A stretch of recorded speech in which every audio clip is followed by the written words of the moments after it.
Good afternoon to you, the members of the press. First acknowledge with thanks your presence to cover the proceedings at the last function of our colleague and dear sister Sarah Eperu, who has just been laid to rest.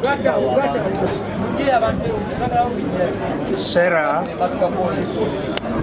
was a unique person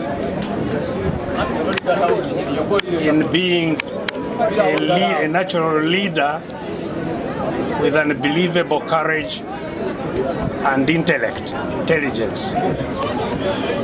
As you've heard in the testimonies, I think she's about the only person in Uganda that I have seen who can speak literally any language of Uganda and speak it fluently, as if she's one of them. She was very principled, was very focused in everything that she did. I was told that in Teso, men are normally succeeded by men. The heir of the head of a family is normally a man who succeeds his father. It's rare that Sarah was the successor, was the heir of her father, and has been therefore the head of the home. That talks to her natural ability and leadership. And so, as you know, there has been a controversy in our party for some time now, in fact, since the last election. And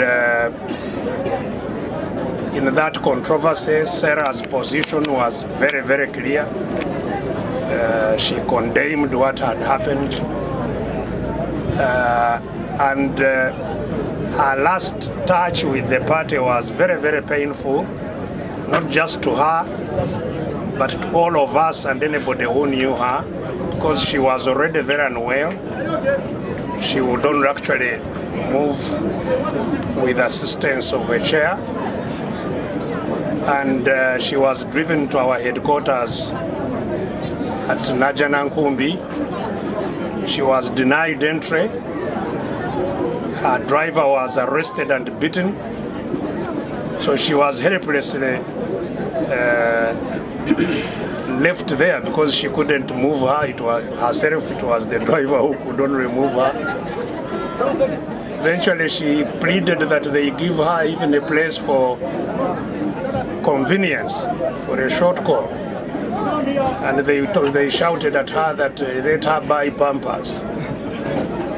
So her last experience with the party was that of humiliation. And I think that advised her communication with her family. She, in her communication with her family, told them all this, the pain she had suffered. And she indicated that if she passed, we should be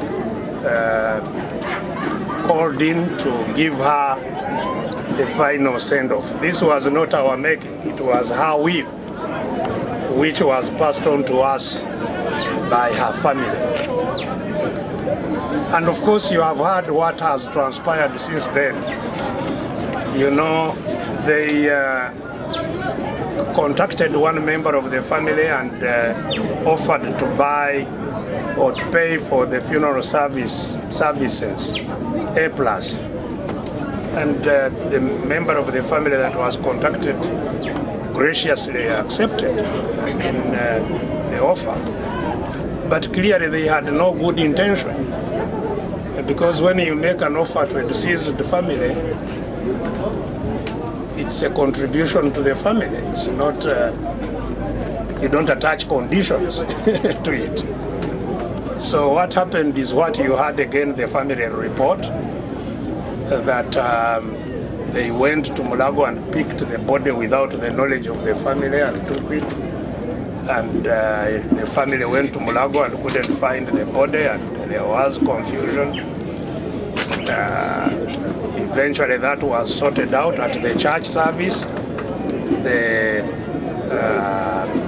people who bought the coffin of Naja ordered that they should not allow the body to go to Katonga, where there was a function again agreed upon by the family and everyone.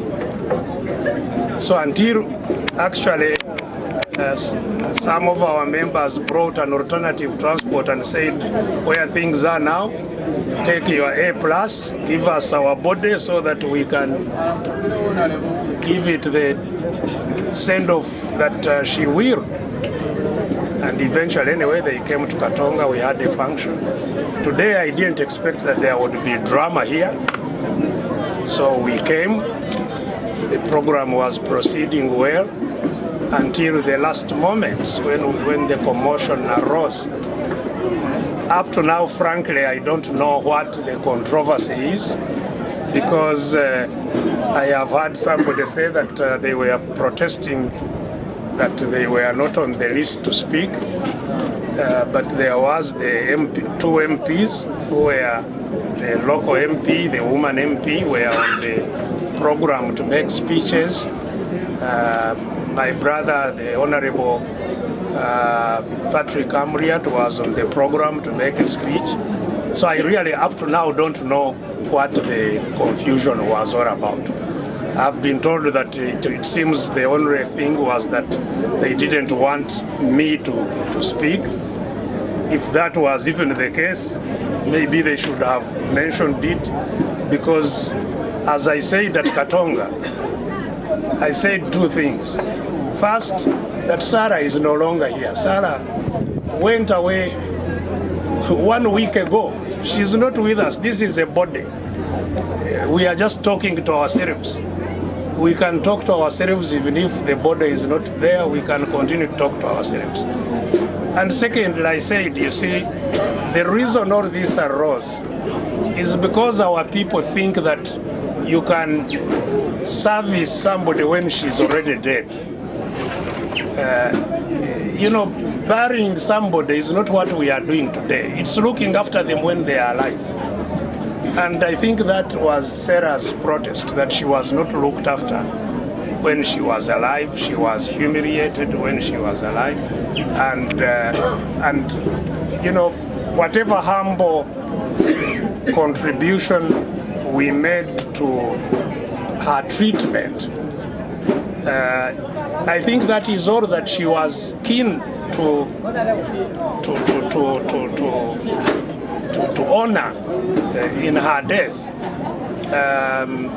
Now, whatever contributions we made to her treatment, we are not making it with any condition. We were just contributing to our colleague who was unwell, just like we do to many, including those who get well and beat us and do whatever. But in life we don't help each other so that you may be thanked.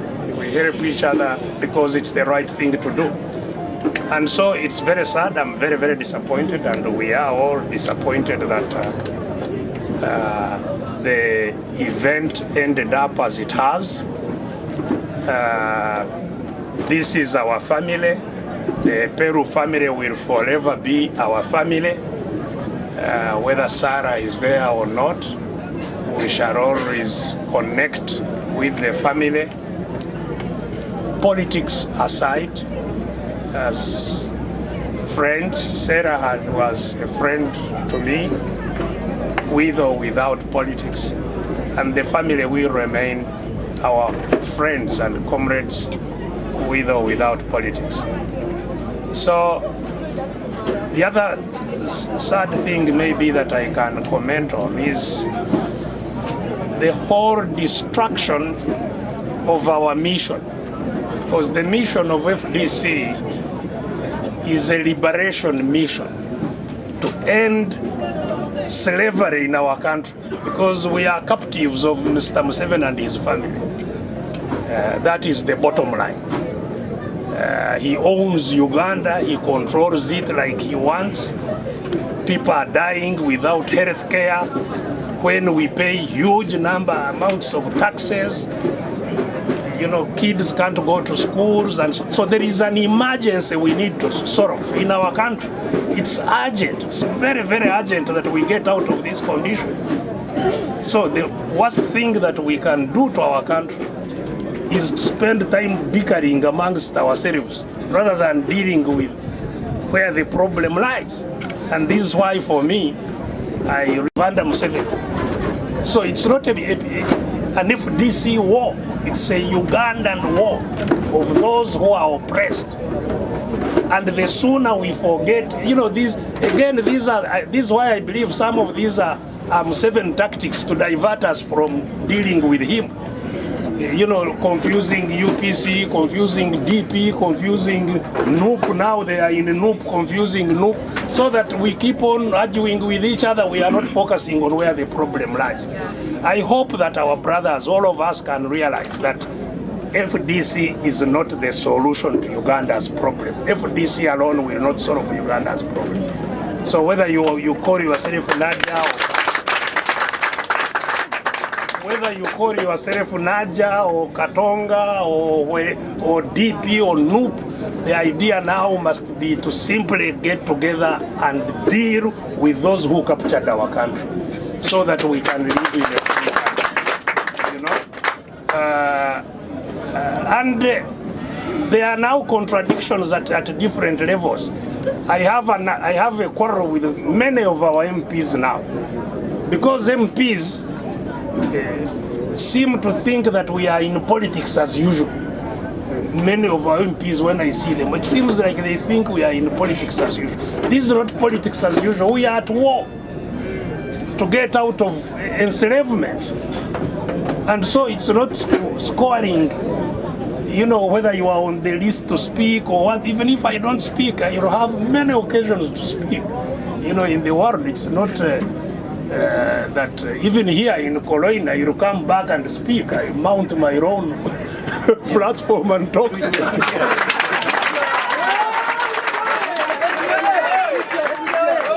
We don't have to speak on a funeral to give our messages. So it's sad that confusion has been brought in the process of sending away our dearest sister. But we are glad at least that we have escorted her to her final resting place. We have planted a tree in memory, a fruit tree in memory of her life, that it will grow and bear fruit like she was fruitful. And for us, those are important, the most important elements of our coming here. To be with the family, to pay our last respects, to put our memorial, and to continue praying for her. And we shall continue praying that she continues to rest in peace until we meet. It's not just my task. It is as your task as it is mine. Unless, I don't know if you developed cancer now, where you will get treatment from. Who is asking these questions? You know? If you had cancer now with your camera, you will go to hospital and die. So this is not a job. I was a medical doctor, I was not a politician. I had to leave the hospital so that I can get a country that can treat me if I become sick. Because even doctors, if you get sick, you die. Because there is no help. There is only one cancer institute in the whole country with patients in the compound.